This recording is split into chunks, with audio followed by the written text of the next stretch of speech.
Anyway, the Cowboys and the Seahawks are playing on Thursday night. Both teams, of course, played on Thanksgiving. So the NFL has been good about that.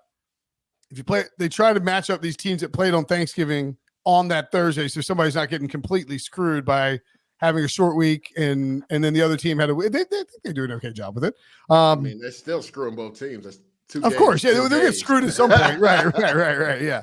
Seahawks got absolutely cooked by the Niners. Yeah, and the Cowboys feasted on the Commanders' shoddy defense. Rams are sitting there trying to steal a playoff spot from the Seahawks. Is this a must-win game, Brady, for the Seahawks? I feel like it is for a few reasons. The first is like just momentum, like coming off that loss to San Fran. That's kind of part of it. I mean, clearly, the next thing would be if you're just talking about like their playoff hopes. Like, yeah, they got to right the ship. I think offensively more than anything else. Like that's the thing that's kind of concerning me is. Gino had such a great year last year. And then at times this year, too, you kind of see it. Like they flash. You see what they're capable of. Yeah. But it's like a breakdown in protection here. It's like a misthrow, misread, whatever it is. It doesn't seem like it's always going to be clicking. Not having Kenneth Walker for a period of that's obviously hurt them as well. Defensively, I think, again, same thing. Like at times you're like, man, this defense is good. They can match up. They can make plays. It's hard to get a sense for what this team is. And I think in this matchup, the problem that I'm really most concerned with is you'd say on the road versus a team that's like completely different team at home. With that practice to cover and as explosive as their offense, you know what Dallas is going to be in Dallas at home. I can't tell you what Seattle's going to be. Away from it's hard to predict what that team's going to be. So I think it feels like a must-win with the way the Rams have continued to play. They got the Browns this week, right? Who we don't even know who their starting quarterback's going to be for the Browns. They're playing much better football since Cooper came back, Puka Nacua, and then now Kyron Williams too out of the backfield. So like, you're looking at that offense going, it's a little different than what we thought. So I think you can make the case it's kind of a must-win right now for Seattle. Rams actually have a higher percent chance to make the playoffs than the Seahawks, despite the Seahawks having a better record. It's the schedule. That's why. Yep. If you look at it, I think what really hurt the Seahawks wasn't even the 49ers game. I just think the 49ers when they're 100% healthy, they make everybody look like that, right? Yeah. The week before when Gino got hurt versus the Rams, right? And even though he got the elbow injury, he still put them in position to win the game. I think they got too conservative at the end of that game and not giving Myers an easier field goal. I think that's the game that's going to come back to bite the Seahawks, right? Really? They should have won that game. Yeah, they should have won that game. If you look at the Rams and another team, I think that people aren't talking about enough, the Green Bay Packers. I think the Green Bay Packers are going to get better the second half of the season as Jordan Love continues to get more comfortable as a starter. He's played really well the last 3 weeks of the season. But the Seahawks, I don't think it's a must-win just because I think they got to get one of these next three, right? If you look at the last 3 games, the schedule kind of eases up for them. But they got to get at least one of these wins. They got to be able to finish the season, I would say 9-8 at the very worst. And if they do, I think they still have a chance to get in. But the next 3 are a gauntlet for them, right? I think they have the Eagles, they have the Cowboys Thursday, and I think they got the 49ers one more time. So they got to get one of those games. I don't know which one, but they got to get one. Here's the thing, though, is like, the Seattle-Arizona series has always been competitive in that division, regardless of where the two teams are. It's always competitive. Kyler's back, too. You play Tennessee in Tennessee. They're unbeaten right now at home. That's not as Jaguars are going to be in trouble week 18.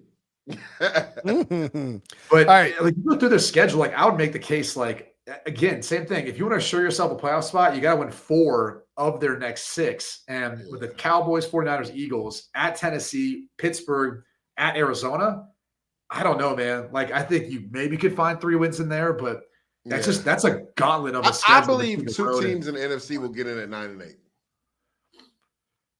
One team in the NFC is going to get in at like 7. Well, of course, 7, 9, one of the NFC South division winner. Yeah. I mean, then it's who's the next team, which will probably be the 7th, wild card team. Yeah. I mean, basically, although you look at the games that they dropped, they got swept by the Rams. Of course, that's what's going to. They need to split. That's why I said those 2 games are going to come back to hurt them. They need to split with the Rams. I mean, if you split with the Rams, a division opponent, that happens.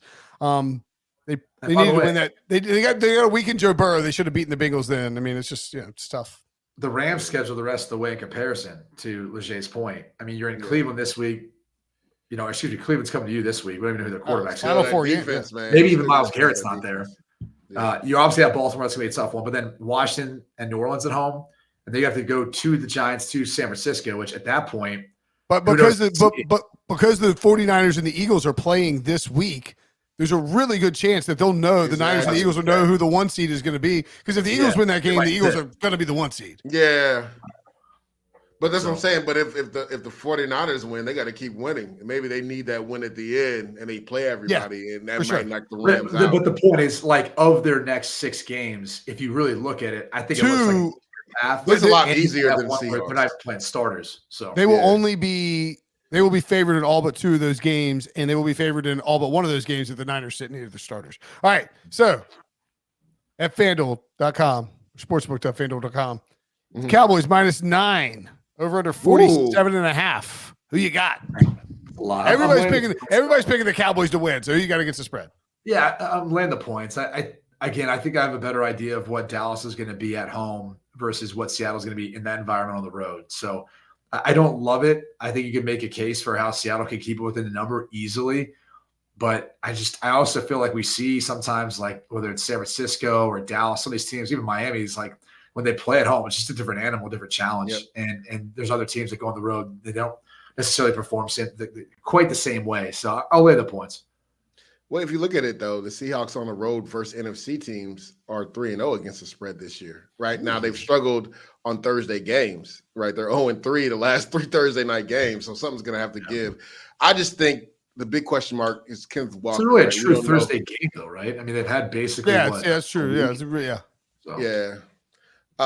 Kenneth Walker's the big question with the oblique. I love Zach Charbonnet, but they need Kenneth Walker back like yesterday. I think getting Abraham Lucas back at right tackle is massive for them because they started Jason Peters at right tackle last week. So and then DK Metcalf, for some reason, and Brady, you alluded to this, for some reason, DK Metcalf and Geno, it's just been weird. There's certain games where they're just off. Like last week, there were so many times on go balls, you would see that connection hit all the time last year. Yeah. Last week versus San Fran, one time DK didn't get his feet in bounds. One time Geno sailed the ball, right? And then there was another time that DK dropped the ball. So they need to get that connection back going. I'm taking the Seattle Seahawks +9. I'm going to trust Pete Carroll to get his team ready for them to understand that this is a playoff type game. We talked about the schedule coming up. If they have any inkling of a chance to stay in the playoff hunt, then I don't know if they win this, but I think it's a close game. I think I like the Seahawks +9, even though the Cowboys have been obliterating everybody at home.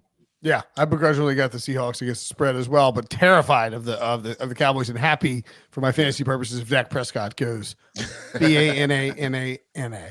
You know what else? I know we got to go, but what's interesting too, Brady, that last game, Tariq Woolen got benched, right? I think that's something the Cowboys, if he's back out there, they're going to try to get him involved in the run game. In those perimeter runs. Tony Pollard's really come on lately the last couple games on those perimeter runs.